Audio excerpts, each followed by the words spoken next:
세계 2차 대전 때 일어난 일입니다. 아주 젊은 청년 하나가 총탄을 맞고 쓰러져서 죽어가고 있었습니다. 그 청년에게 군목이 다가가서 말을 합니다. 이제 당신은 죽을 것입니다. 내가 당신 어머니에게 편지를 써드리려고 하는데 어머니에게 무엇이라고 써드릴까요? 했더니 청년이 우리 어머니께는 제가 기쁘게 죽었다고 그렇게 써주십시오. 그렇게 대답을 했습니다. 또 이런 말을 합니다. 지금 우리 교회 학교에 가면 선생님이 계시는데 저는 선생님이 지금 떠오릅니다. 어렸을 때 나에게 교회를 가면 성경을 가르쳐 주신 분이죠. 그분께서 지금 나를 위해서 기도하고 계실 것이고 나를 사모하고 계실 것인데 그분에게 편지를 써주십시오. 내가 그리스도인으로 죽었다고 편지를 써주십시오. 그러고 숨을 거뒀습니다. 군목은 그 편지를 부탁한 대로 편지를 써서 어머니에게 전달을 했고 수소문을 해서 그가 다니던 교회에 선생님을 찾아가서 그 선생님에게 전달을 했습니다. 근데 그 선생님으로부터 해답이 왔어요. 편지를 보내주셔서 너무 감사합니다. 나는 사실 교회 학교 선생님으로서 지금까지 아이들을 가르쳤는데 별로 열매가 없었어요. 그리고 보람도 없었습니다. 그래서 한 달 전에 제가 도저히 교사직을 수행하기가 어렵다고 목사님에게 사표를 냈습니다. 근데 오늘 이 편지를 받아보고 내가 지금까지 한 일이 결코 헛되지 않았다는 것을 생각했습니다. 그래서 다시 교회 학교 교사를 하기로 결심을 했습니다. 그렇습니다. 어렸을 때 아이가 철이 없는 것 같아도 그 선생님으로부터 들었던 그 한마디의 말씀이 마음속에 새겨지게 되면 그가 어느 상황 속에든지 그 말씀을 붙들고 살아내게 되어 있습니다. 그리고 오늘 젊은 청년처럼 그가 죽을 때도 우리 선생님이 나에게 가르쳐 주신 그 말씀을 붙들고 생명을 얻게 되었습니다. 우리는 교사로서 제자들에게 말씀을 전하잖아요. 또 말씀을 가르치지 않습니까? 그런데 항상 홈런을 치는 것이 아니에요. 우리가 말씀을 준비하는 그 과정 속에서부터 너무 부족해가지고 말씀을 아이들에게 가르치면서 실수할 때도 있고요. 죽을 쓸 때도 있어요. 그럼에도 불구하고 우리는 교사직을 감당해야 되는 것입니다. 한국교회 지금 위기는 교사의 위기라고 할 수 있습니다. 교사의 위기는 곧 교회 학교의 위기라고 말할 수 있어요. 우리 한국교회가 다음 세대에 일어날 어린이 사역을 감당하지 못하고 유수 사역을 감당하지 못함으로 인해서 장년들에게만 치중하다 보니까 오늘날 한국교회는 전부 다 노령화되어 있고 이제 그분들이 세상을 떠나게 되면 그렇게 수고해서 지어놓은 이 멋진 이 예배당들이 다 텅텅 비어지게 될 것이고 저 유럽교회처럼 술집으로 바뀔 가능성도 있고요. 유흥업소로 바뀔 수도 있다는 것입니다. 다음 세대가 교회를 와야 되고 다음 세대가 일어나야 이 한국교회를 짊어지고 갈 수가 있는데 지금 한국교회는 다음 세대가 다 무너졌어요. 우리가 누구의 자녀에 되는 것과 주님의 은혜로 그리스도인이 되는 것은 아무 노력 없이 얻어지는 것입니다. 그러나 그리스도인들이 결국 꿈꿔야 될 목표는 뭐냐 하면은 제자를 세워야 된다는 이야기입니다. 나의 제자를 교회 안에 세워야 된다.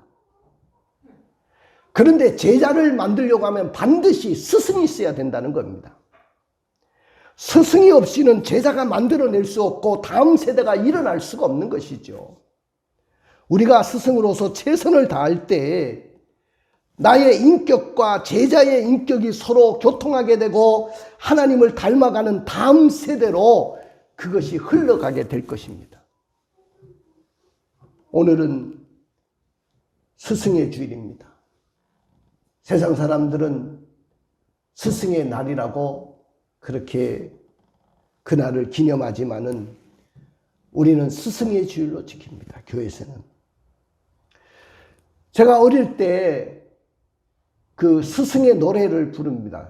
우리 이제 그 스승의 날이 되면 우리 노래 한번 부릅시다 하고 우리 학급에서 노래를 부르거든요.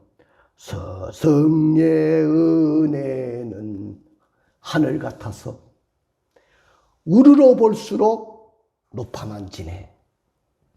그런 노래를 부르던 적이 있어요. 이런 말이 있어요.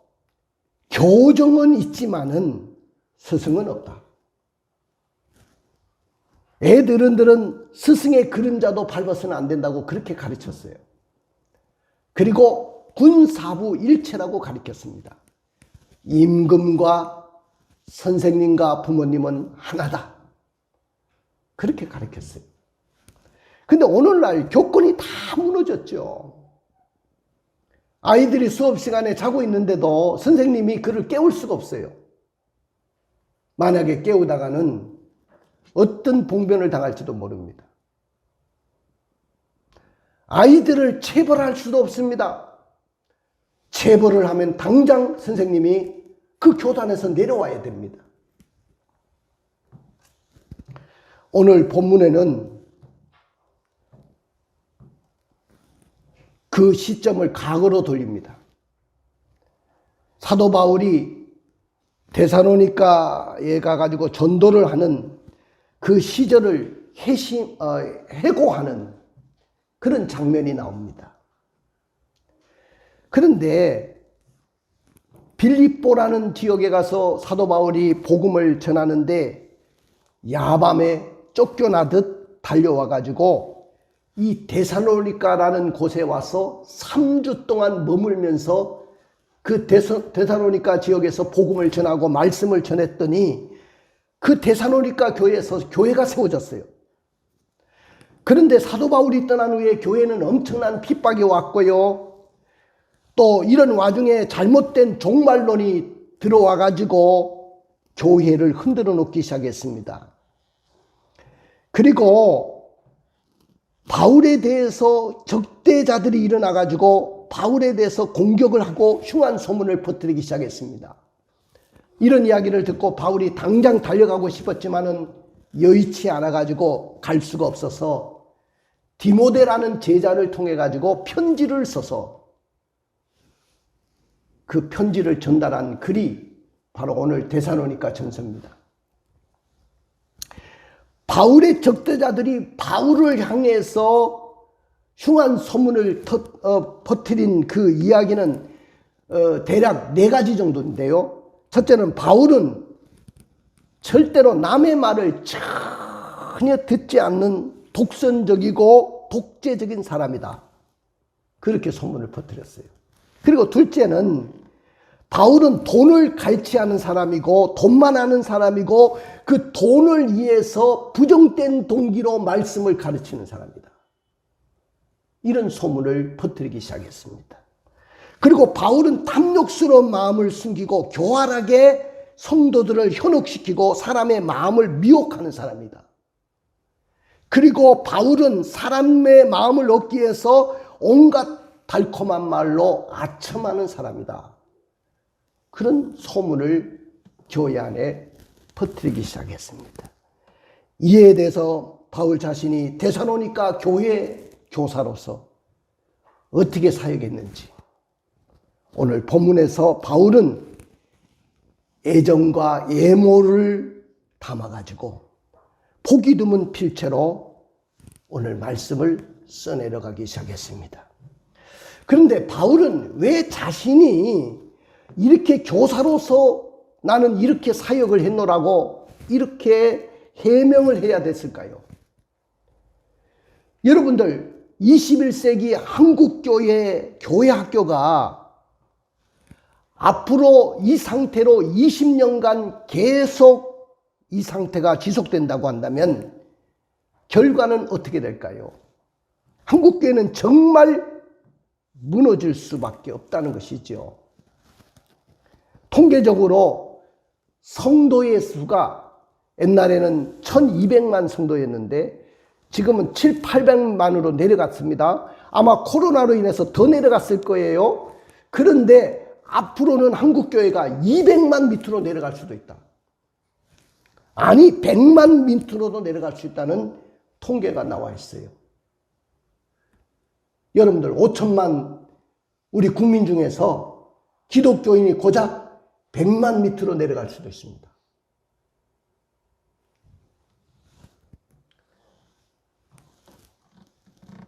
저는 옛날에 신학교를 다니고 학부를 다닐 때 참 존경했던 목사님들이 계세요. 나는 이런 스승을 만난 것이 너무 감사하다. 내가 나의 세대에 이런 스승들을 모셨다는 것이 너무 감사하다. 그때 존경하고 그 목사님을 닮아가려고 하고 그 목사님의 설교를 통해서 은혜 받았던 목사님들이 계시는데 사랑의 교회 옥하는 목사님이십니다. 너무너무 존경했던 분이고요. 그 다음에 온누리교회 하용주 목사님.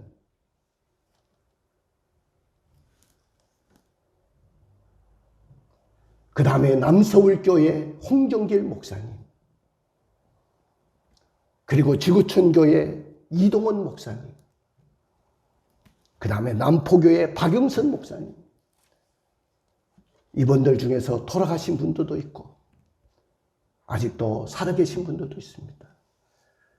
저는 이 시대에 그런 스승이 있다는 것을 너무너무 감사했어요. 그 설교를 들을 때마다 눈물을 흘리고 세상에 이런 목사님들도 계시는구나.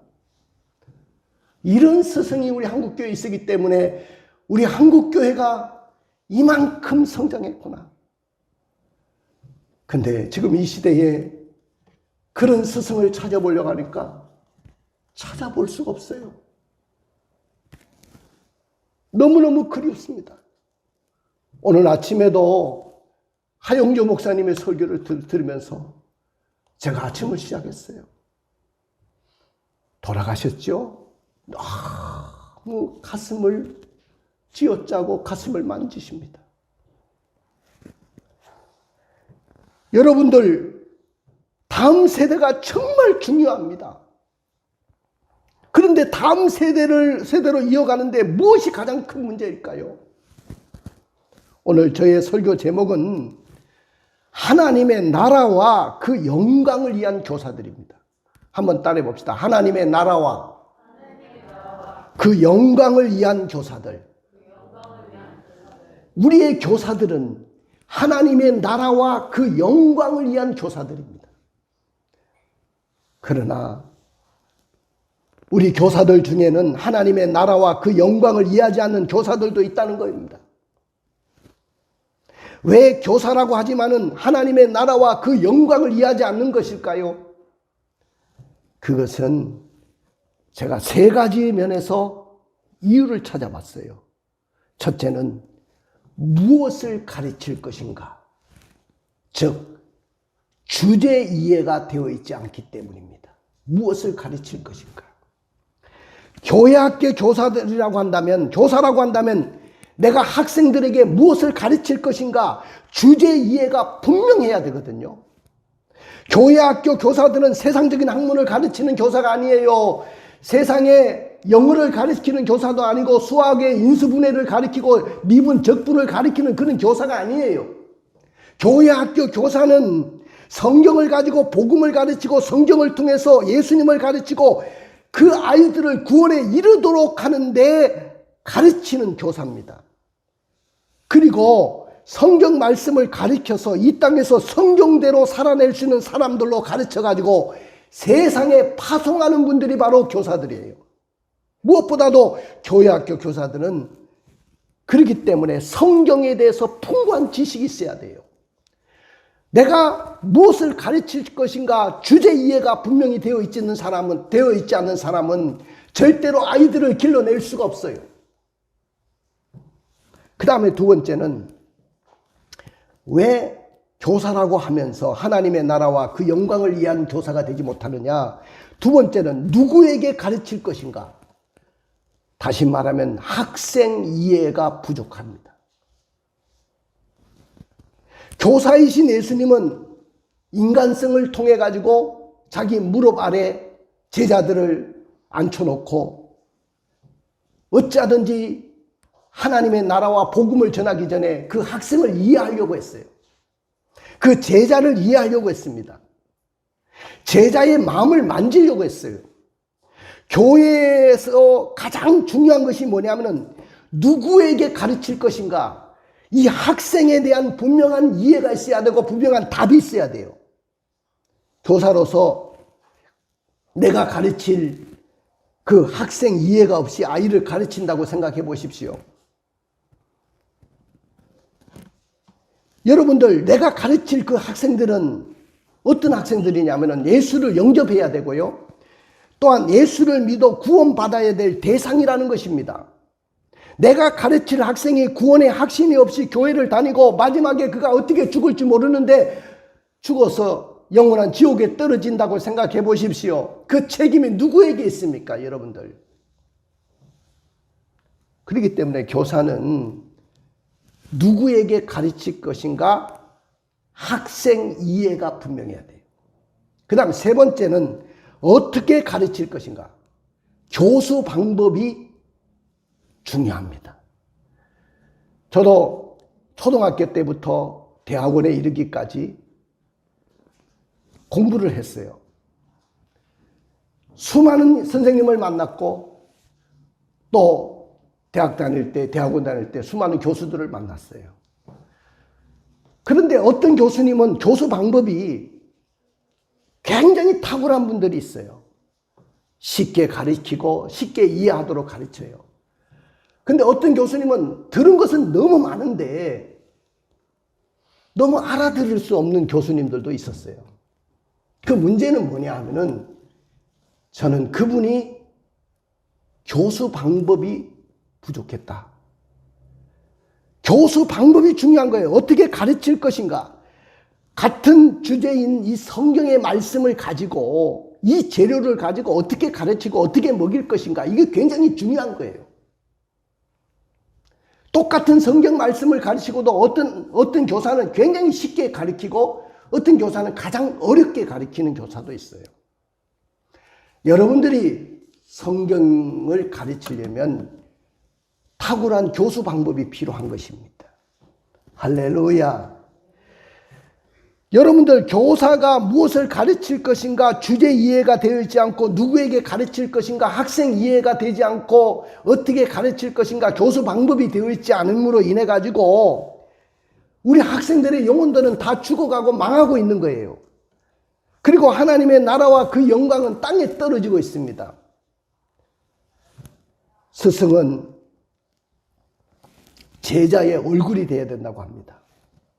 본이 돼야 하는데 많은 사람들이 그걸 지켜보고 있어요.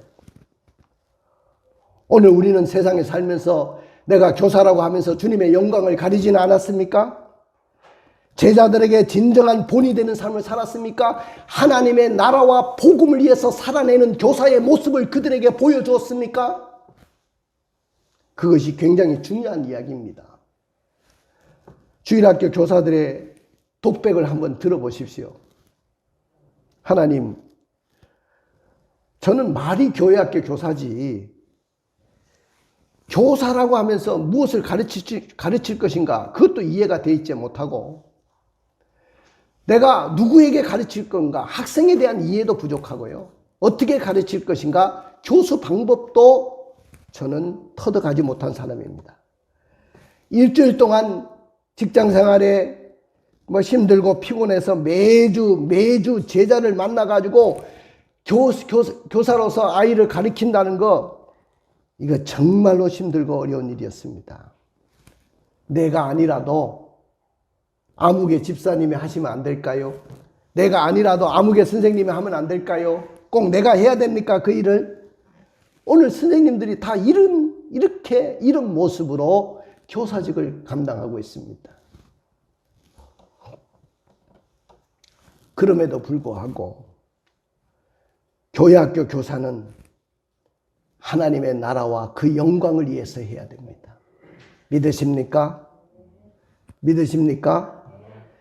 하나님은 교회학교 교사들이 제자들을 위해서 수고하는 사역이 하나님의 나라와 그 영광을 위해서 학생들을 가르치기를 누구보다도 원하시는 분이에요. 니네들이 교사로서 사명을 감당하기를 원하느냐? 그러면 하나님의 나라와 그 영광을 위해서 하라고 그걸 원하시는 분이 우리 하나님이라는 거예요. 우리 예수님은 위대한 교사였습니다. 예수님 스스로 나는 선생이다. 이것이 신약성경에 29번이나 등장합니다. 제자들도 복음 전체에 계속해서 예수님을 향해서 선생님이라고 불렀어요. 어떤 분은 예수님은 설교하시는 사역보다 가르치는 선생님 사역을 더 많이 했다. 그렇게 보는 분들도 있습니다. 그런데 오늘 본문에 이 바울도 교사였다는 것을 그가 밝히고 있어요. 그는 유대인들의 심각한 생명의 위협 속에서도 교사로서의 사명을 충실하게 감당했다고 보기 드문 애정과 애모로 편지를 써서 데살로니가 교회에 보냅니다. 그러면 오늘 사도 바울처럼 우리가 하나님의 나라와 그 영광을 위한 교사가 되기 위해서는 어떻게 해야 될까요? 첫째는 하나님의 마음을 기쁘게 하는 교사가 되어야 됩니다. 누구의 마음을 기쁘게 하는 교사? 하나님의 마음을 기쁘게 하는 교사가 되어야 돼요.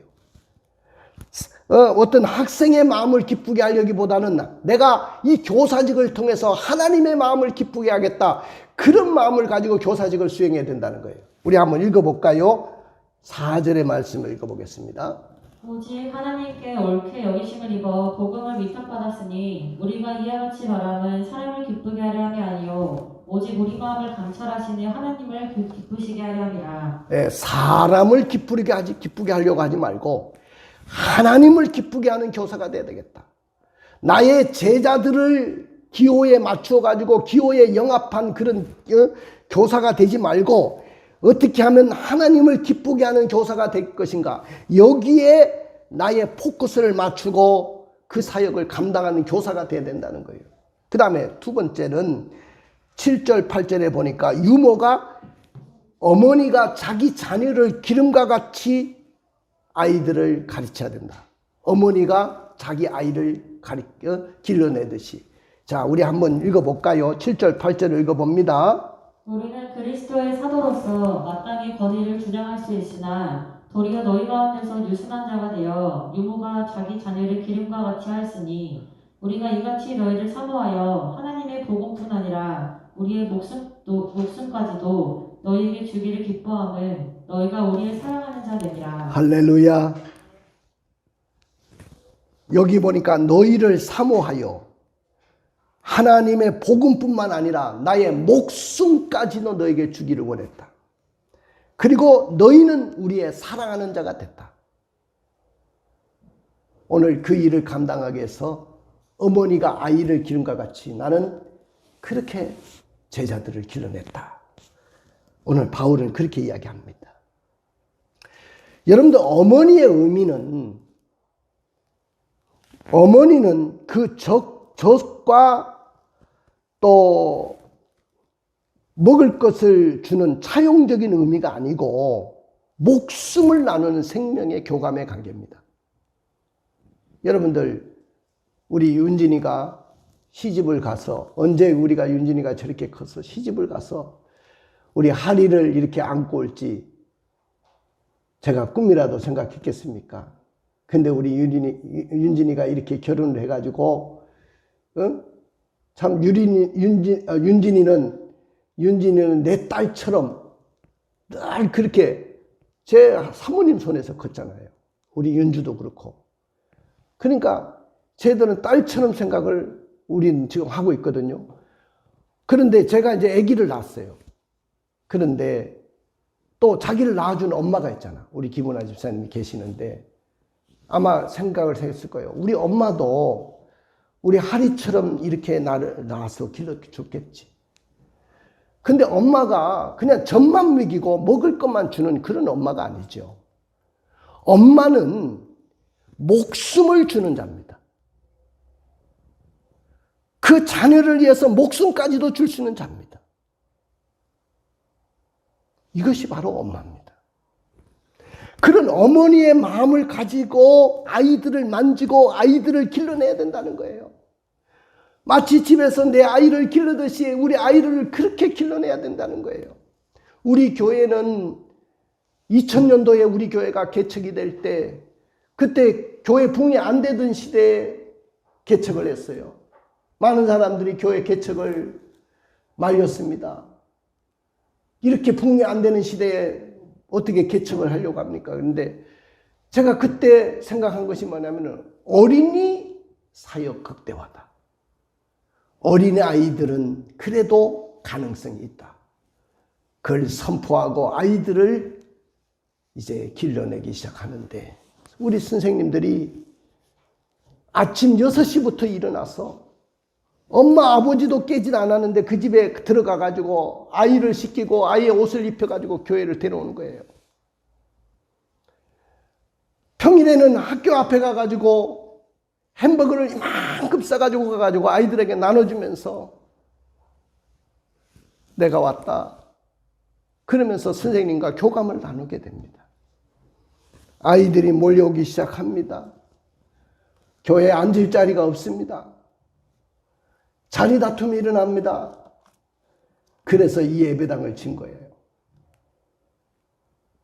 그런데 여기 오니까 그 아이들이 여기서 얼마 안 되는데도 이 아파트 뒤쪽이잖아. 옛날 문일여고 뒤쪽인데 그 아이들이 여기까지 오기가 힘든 거야.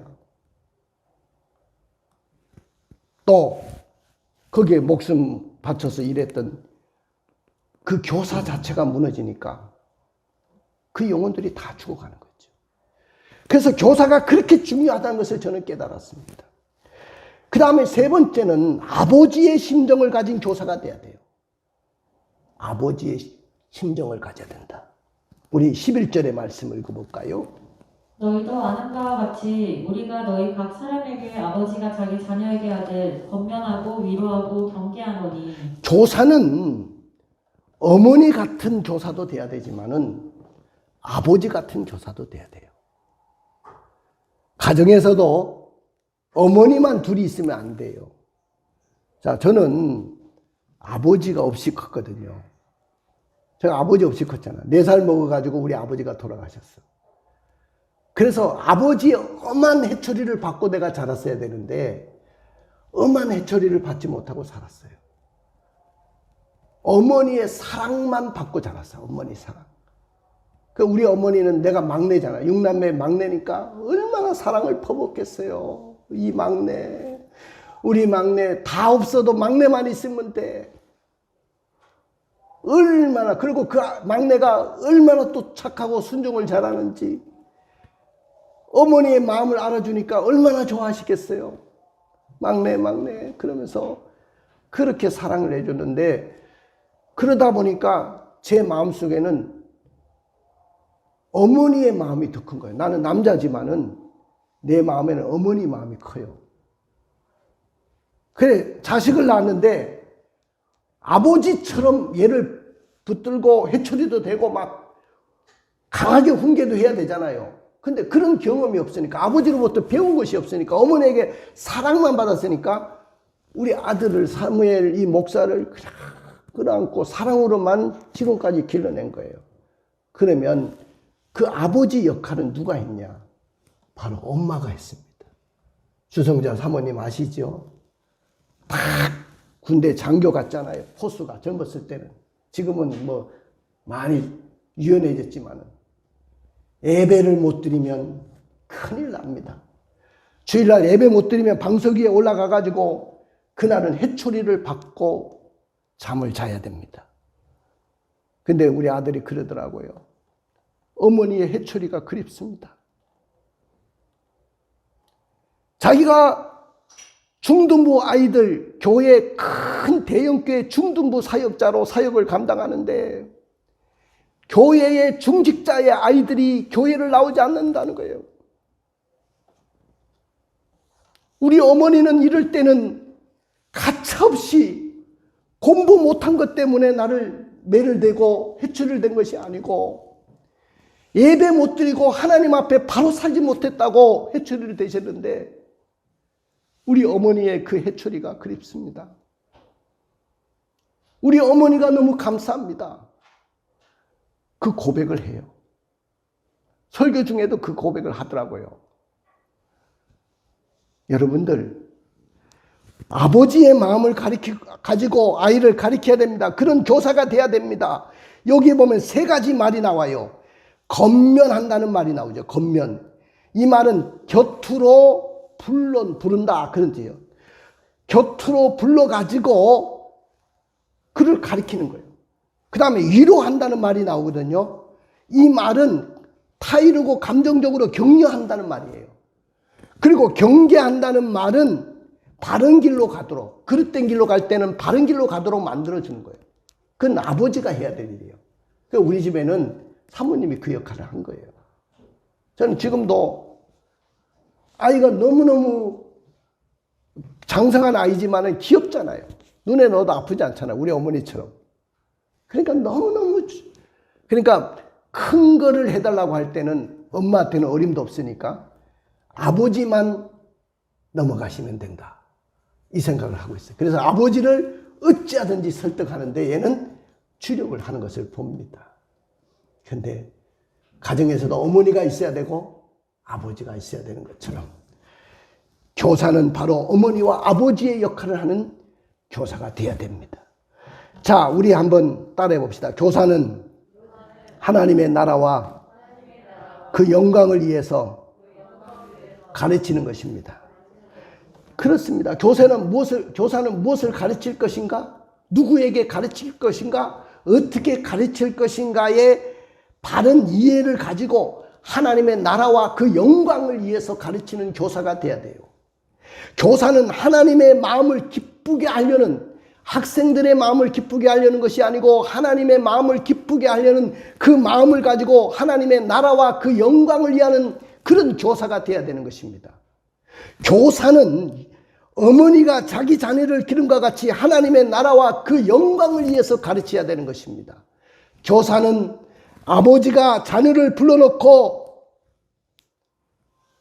위로도 하고 경계도 하고 또 곁에 불러놓고 교통도 하는 것처럼 이렇게 해서 하나님의 나라와 그 영광을 위해서 가르치는 겁니다. 그러나 만약에 교사가 하나님의 나라와 그 영광을 위해서 가르치지 못한다면 내가 가르친 그 제자의 영혼은 죽어갈 것이고 살 수가 없을 것이고 제자들은 모조리 망하고 말 것입니다. 하나님의 나라와 그 영광을 위해서 가르치는 교사에게 복이 있는데 나를 통해서 수많은 제자들이 일어날 것이고 나를 통해서 수많은 한국교회 일꾼들이 일어날 것이고 다음 세대가 일어나기 시작할 것입니다. 우리 아이들이 일어나고 유수들이 일어나고 청년들이 일어날 것입니다. 주님이 강림하실 때 이 아이들은 이 교사의 영광이 되고 기쁨이 되고 자랑의 면류관이 될 것입니다. 할렐루야. 가슴에 손을 얹고 눈을 감아 보십시오. 오늘 결심도 중요하지만은 실천하는 것이 너무 중요하죠. 오늘 말씀을 듣고 하나님 나라와 그 영광을 위해서 가르치는 교사가 되십시오. 어떻게 결단해야 될까요? 어린이 사역은 아이 교육이 아닌 어른 교육에 초점이 돼야 됩니다. 다음 세대를 살리려면 교사들이 바로 서야 돼요. 교사가 훈련돼요. 부모가 바로 서야 돼요. 둘째는 어린이 사역의 참 현장은 가정이 돼야 됩니다. 아무리 교회에서 가르쳐도 일주일에 1시간 정도밖에 아이를 못 가르쳐요. 대부분의 시간은 가정에서 아이들이 지내는데 부모가 가정에서 도와주고 신앙으로 그 아이를 이끌지 않으면 절대로 교회 학교는 일어나지 않습니다. 그 다음에 어린이 사역은 성경의 지식을 가르치는 것이 아니고 성경으로 어린아이의 신앙 인격을 잡아줘야 돼요. 아까도 이야기했지만은 성경은 교훈하고 책망하고 바르게 하고 의로 교육하기에 유익한 것입니다. 네 번째는 어린이 사역은 학교가 아니라 사랑의 공동체 속에 일어나야 돼요. 교회 학교라는 말이 들어가면서부터 교회는 타락하기 시작했어요. 1대1로 만나서 제자를 길러내야 됩니다. 어린이 사역은 전 생애의 발달 과정 속에서 수행돼야 돼요. 주일학교로 끝나면 안 돼요. 그 유수로 이어져야 되고 청년들로 이어지고 장년들까지도 통합 교육이 이루어져야 됩니다. 자, 마지막인데 어린이 사역이 다음 세대에 믿음의 스토리를 대물림하는 것으로 꽃피우기 위해서는 교회는 다음 세대와 장년을 구분하지 말고 교회와 가정을 별개로 여기지 말고 통합의 교육의 틀을 마련해야 될 것입니다. 우리 가슴에